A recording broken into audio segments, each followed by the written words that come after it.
man, so I'm starting to see a pattern here. Now, I had always heard stories about how people get touched on and molested as kids. And, these things were kind of hushed on. But then when Hassan Campbell came out on social media and talked about how he was molested as a child and he knew of all these other big time gangsters and criminals who are also touched as a child, I thought, okay, well, maybe it's just subjective to that little area up there that this type of shit was going on. But then I just seen a video from another OG, well-respected street figure, where he's from. And he says that he was also touched as a kid. Is there a pattern to criminals and those that are sexually molested? Do they go hand in hand? Let's talk about it, man. What makes these criminals criminals and thugs?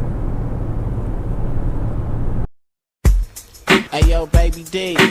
Get your little ass over here on the mic, man. Show these other little niggas they can't fuck with the dangerous crew, man. Spit that shit. Shit on gold chain, gold glasses, prime time like Dion.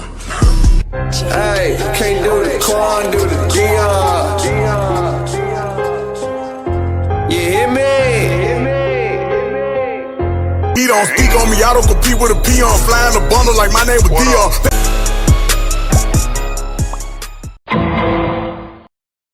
We had Ronald Savage on the show a couple weeks ago, and he spoke of this book. We've heard about it online with supposed alleged victims. Have you ever seen this book? Yeah, I've seen the book. That's crazy, man. Yeah, I definitely seen the book. And how many people would you say were in the book? I couldn't even really give a number. It's too many. That's the number. Too many. Way too many. Way too many. And see, that was back in the days of when everybody had them Polaroids from what I understand. You know what I'm saying? So he probably didn't long destroyed that fucking book by now. You know what I'm saying? Since y'all exposed in College Park that molested me by fondling with me and by taking pictures of my private parts. And when I said that to the group of people, my peers out there, about 8 of us, my little brother friend Dino said to me, Treese, I know exactly who you're talking about, because I never said the guy's name. I just said he stay in College Park right now. And when I said that, Dino said, Treese, I know who you're talking about. And I told Dino, I said, if you tell me his name and it's correct, I'll let you know if that's him. And Dino said the name. And I was like, wow, that's him. And then I was puzzled because I was like, how would you know? I asked him. And he told me one day he came home from the gym, shooting the gym, big shots out the Brady gym, Brady Recreation Center. He said he came, he was leaving from the gym and he didn't want to go home. He wanted to stop by up my house because my brother then was up there, but my brother then had left. So he said he was tired. He said he just going to take a little nap on the sofa. And he laid on the sofa and dozed off, only to be awakened by the guy who molested me putting his hand down his pants. And he said he swung and hit him.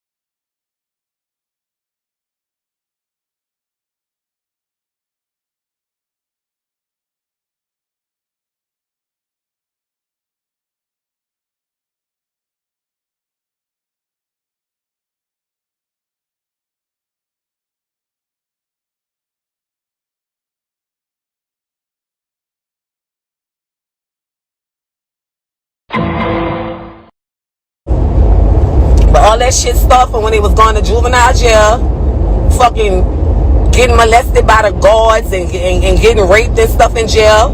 Then they start doing the other ones what they was doing. They had people all in Kenner that had been in juvenile jail with them. God, I can't even say God bless the dead, because the rumor got out bad that I had AIDS. They was around here, oh yeah, she got AIDS, because Stone died with AIDS, because Stone, when we was in LTI, they gang raped a white boy, and the white boy had AIDS, and they all gang raped them, and when they finished, the white boy told them that, yeah, y'all might have gang raped me, but all of y'all got HIV and all this and all that. So let's talk, man. So, like I said, bro, you know, I heard the story just like you did. Hassan Campbell saying that he was touched back in the day, and, you know, the rapper Africa Bambaataa did it to him, and a few of the other homies that was in his neighborhood back in the day, and all this type of stuff. And like I say, Hassan Campbell said, man, Africa Bambaataa had a photo book. And he said it's a big old book full of all the gangsters from their neighborhood. And he said he had pictures of all these guys in pedophilia positions and situations. So, you know, that was already messed up, because you thinking, damn, this nigga might have sold crack, this nigga might have sold heroin, he might have had kilos, he might have been a shooter, he might have been a killer, and you mean the whole time he had somebody doing sexual things to him that was of the same sex? But you come out here and tear the streets up like this? So, you know, everything blows over after a while. This is the microwave society, right? So we talk about shit for a while, and then we let it go. We on to the next thing. Oh, fucking Will Smith slapped somebody, and all the shit that was just fucking, you know, attentive goes out the window. So, you know, I get my playlist together yesterday. I'm flipping through YouTube, just trying to see what I could watch while I'm driving, going to work, you know what I'm saying? Or driving while I'm in the semi-truck. So I come across the homie Don Tree's page, Underground Source TV. He out of Atlanta and shit. He talk about all his stories and testimonials about robbing and how he had to shoot people, and, you know, just all shit that's just criminal. I like to hear these stories, man. It's exciting to me. It's intriguing. I like to hear people's personal testimony of things that I haven't encountered. You know, I live vicariously through them, listening to them and shit. I don't have to go do this crazy shit. I could just, if you're a good enough storyteller, I can see what you've seen through your imagination and the way that you tell your story.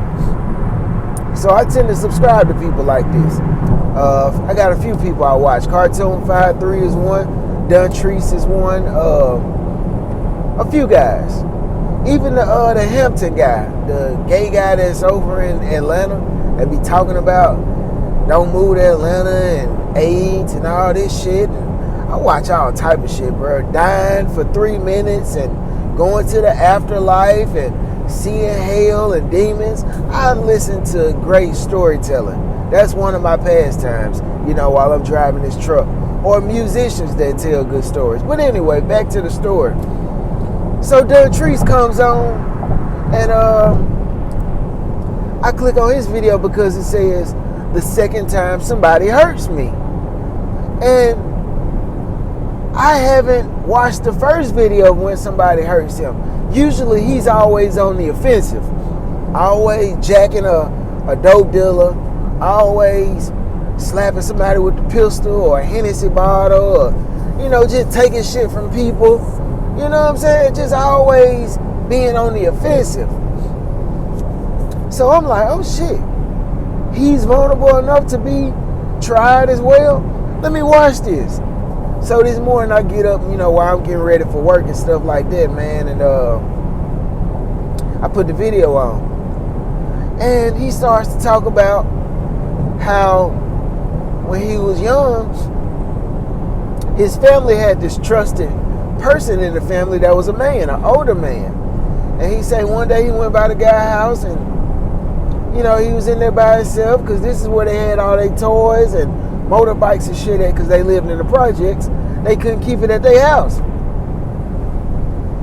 So he's in there one day by himself and he steps on a weigh scale, like the one that you put your feet on and it weighs your body weight. So he said, he told the dude, hey man, look how much I weigh. He said, oh, that's probably because you got your shoes on. And he coaches him into taking all his clothes off to see how much he weighs naked. And then he proceeds to do pedophilic things to him, like take pictures and shit. So I'm like, damn, this the fucking second, third, fourth time that I've heard a story of a real goon that's been molested. So me and my girl started talking, and I tell her, because she heard it as well. We was in the downstairs area, you know, getting ready. And the bathroom echoes when I have my phone turned up. So she like, oh, when he said he started masturbating me. She was like, oh, who was that?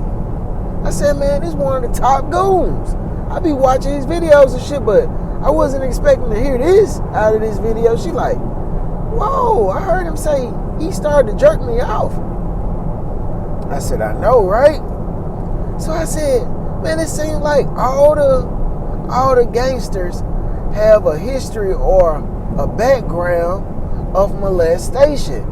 And I wonder, is that why they go out in the world and terrorize the world?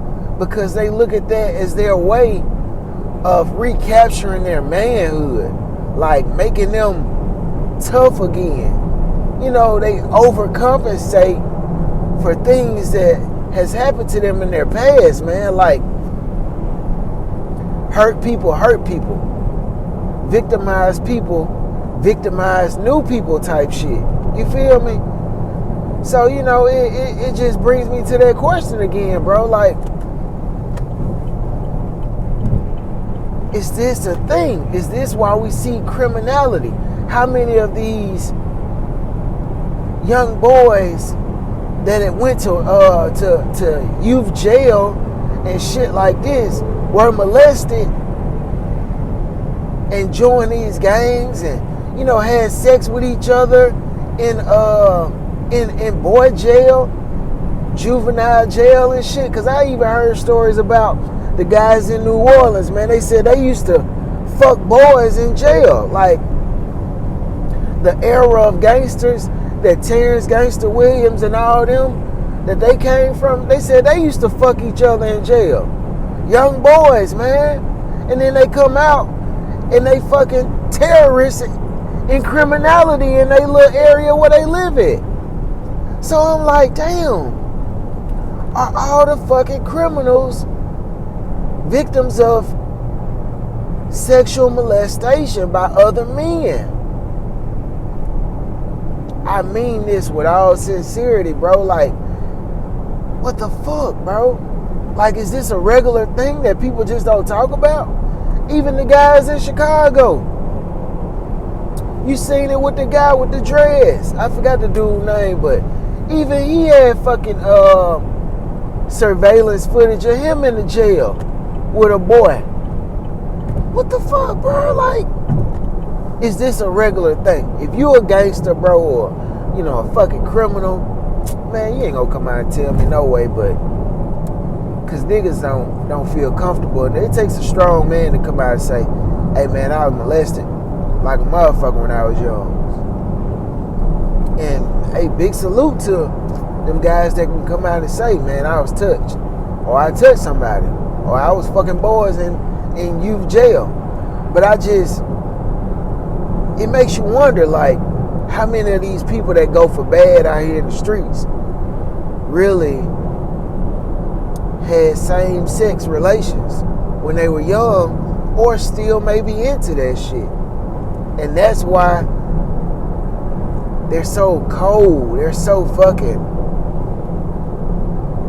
just ruthless in the world, because they lost something very dear to them, and they don't really know how to cope with themselves, man. That's why they get on the drugs and the lean and the alcohol and, you know, the powder and all type of hard drugs and shit, because they just trying to escape the memories of things that they did that they might not be proud of these days, knowing that not everybody is into that type of shit no more.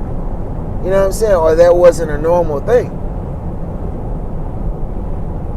It's weird, man. I don't know, man. Y'all tap in. Y'all let me know.